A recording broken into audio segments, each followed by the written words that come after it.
책에서의 제목은 하나님의 이름으로 하는 기도입니다. 하나님 전능하신 하나님 아버지 주님 또 여호와 이레 여호와 라파 하나님의 이름 속에 담긴 다양한 우리 고백 하나님의 성품을 기억하며 하는 기도라고 할 수 있겠습니다. 이 책을 읽어보시고 원하시는 분들은 함께 보셔도 좋겠고요. 오늘은 여호와 라파라고 하는 말씀, 우리를 치료하시는 여호와 하나님이라는 말인데 병들었을 때의 기도에 대해서 함께 말씀 나누고자 합니다. 야고보서 5장 14절에 보면 너희 중에 병든 자가 있느냐? 그는 교회 장로들을 청할 것이요 그들은 주의 이름으로 기름을 바르며 그를 위하여 기도할지니라. 믿음의 기도는 병든 자를 구원하리니 주께서 그를 일으키시리라. 혹시 죄를 범하였을지라도 사하심을 받으리라. 그러므로 너희 죄를 서로 고백하며 병이 낫기를 위하여 서로 기도하라. 의인의 강구는 역사하는 힘이 큼이니라.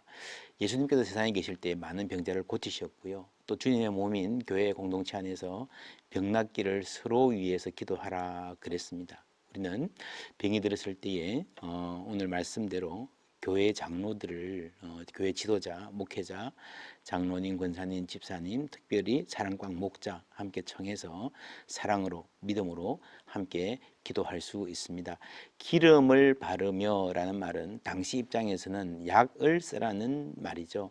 그래서 병원에 간다고 해서 약을 먹는다고 해서 기도할 필요가 없는 것도 아니고요. 그렇다고 해서 믿음이 없는 것도 아닙니다. 우리가 신학적으로 하나님의 특별한 은총과 일반 은총을 이야기하는데 의사들에게 지혜를 주셔서 우리를 치료하게 하고 약을 개발하게 하신 분도 하나님이십니다. 그래서 약을 쓰고 병원에 가는 것이 믿음이 없는 것이 아닙니다. 그리고 우리의 치유력 전체가 사실은 하나님 손 안에 있는 거죠. 폴 브랜던이라는 의사분이 이런 글을 썼습니다. 수술이라는 작업은 처음부터 끝까지 인체의 자가 치유 시스템에 의존한다. 골절을 치료한다고 할 때 의사는 그저 부러진 양쪽 끝을 정확하게 맞춰 놓는 일을 할 따릅니다. 뼈가 다시 붙는 데 필요한 칼슘은 몸에서 나온다. 분비가 제대로 이루어지지 않으면 의사가 아무리 애를 써도 소용없다. 인간의 몸이 스스로 치유하는데 그걸 돕는 게 의사의 역할이다. 어떤 부분을 도와줘야 되는지 약도 마찬가지죠. 그래서 우리를 창조하신 하나님, 우리 몸의 주인이신 하나님이 치유를 하시는데 의사가 돕는 겁니다. 그래서 병원에도 가고 또 하나님께 치유를 위해서 기도하라 하는 것이 성경의 교훈입니다. 혹시 죄를 범하였을지라도 하는 대목에서 우리가 이 죄와 병의 관계에 대한 고민이 생깁니다. 예수님도 요한복음 9장에 남에서 소경된 이에게 죄를 범했다고 하면 안 된다. 하나님의 영광을 위한 것이다 라고 말씀하신 적이 있습니다.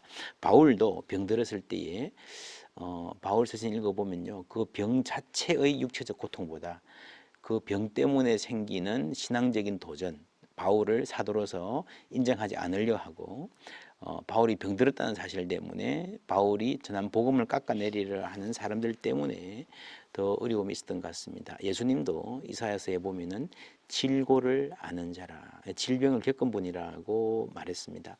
그래서 우리가 병든 상황에서 이걸 죄와 연결시키는 것은, 직접적으로 연결시키는 것은 좋지 않습니다. 물론 내가 병들었을 때에 내가 회개하고 혹은 나의 생각을 좀 돌아보고 하는 기회를 갖는 것은 좋습니다. 그때 이전에 알지 못했던 죄가 생각날 수도 있고 또 이전에 쉽게 생각했던 어떤 것들이 더 소중하게 다가와서 귀중한 은혜를 받고 깨달음을 주시는 경우도 있습니다.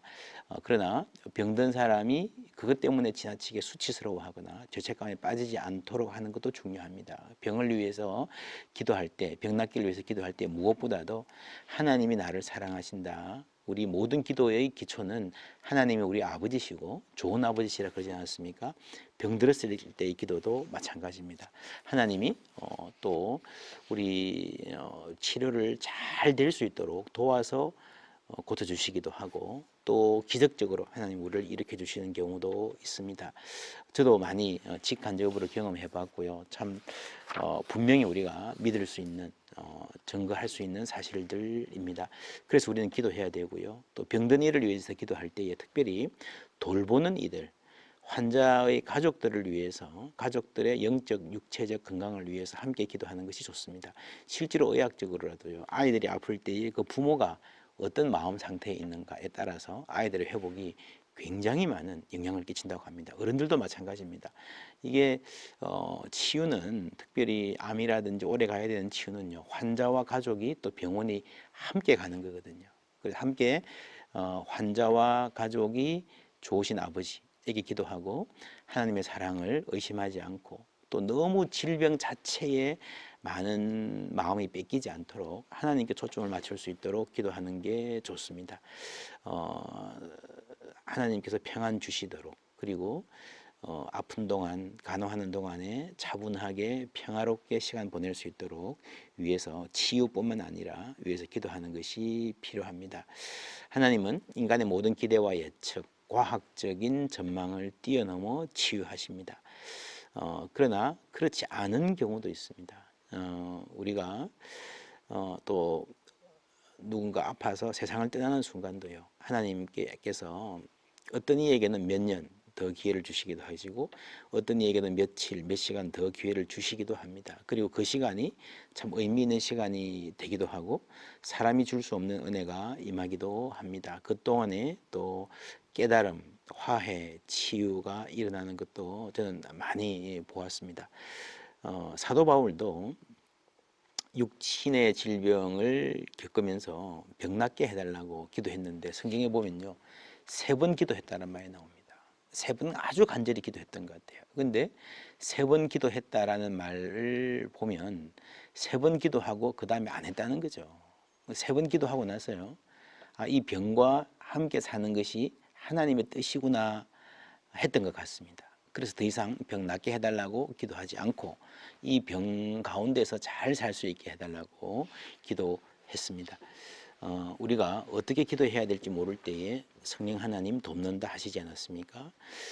병들어서 기도할 때도 마찬가지입니다. 기도하다가 어떤 순간에 이게 이 병이 완전히 고쳐지는 것이 하나님 뜻이 아닐 수도 있겠구나 하는 생각이 들 때가 있습니다. 물론 그때에 사도 바울처럼 3번 기도하고 완전히 딱 포기하는, 쿨하다 할 수 있을까요? 그렇게 하는 분도 소수 있습니다. 그러나 대부분의 사람들은 그렇지 못하고요, 네, 하나님 알겠습니다, 제가 마음의 준비를 해야 되겠군요 기도했다가도 또 그 다음날 마음이 바뀌기도 하고, 살고 싶은 욕망에 막 용솟음 치기도 하고요, 또 가족 누구 보면 붙잡고 꼭 살아야 되겠다 이렇게 기도하기도 하고, 대부분의 사람들은 왔다 갔다 합니다. 괜찮습니다. 근데 중요한 거는요, 모든 사람은 다 이 아프고 죽고 하는 인생 전체의 법칙에 안에, 자연 법칙 안에서 살아가기 때문에 병 낫기를 위해서 간절히 기도하다가도 어느 순간인가 이게 하나님이 나로 하여금 죽음을 잘 준비하게 하라고 하시는 것 같아 라는 기도를, 그런 현실을 받아들이고 기도를 시작해야 될 때가 있습니다. 그런 상황에서 우리가 하나님께 맡기고 점점 더 하나님 고쳐주세요 라고 하는 기도보다는 하나님께 맡기는, 모든 것을 맡기는 기도로 옮아갈 때에 하나님이 더 깊은 평안을 주시고, 또 그런 경우에 다시 치유될 수도 있습니다. 이 평안이 우리의 건강과 굉장히 많은 관련이 있기 때문에, 그리고 세상을 떠나시는 경우라도 그렇게 기도하고 함께 마음을 모으고 할 때에 아름다운 이별, 영혼을 준비하는 아름다운 이별을 우리가 잘 준비할 수 있습니다. 그래서 병들 때에 꼭 기도하시고요, 특별히 주위의 믿음의 형제 자매들에게 알리는 것, 주위의 종들에게 알려서 함께 기도하는 것 참 중요합니다. 그리고 기도하는 가운데에 하나님의 인도하심을 받는 우리가 되기를 바랍니다.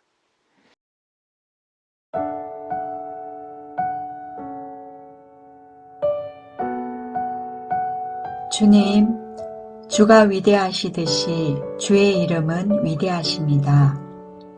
당신은 한 분 하나님이시며 견줄 자가 없는 만물의 창조주시니 당신을 찬양합니다.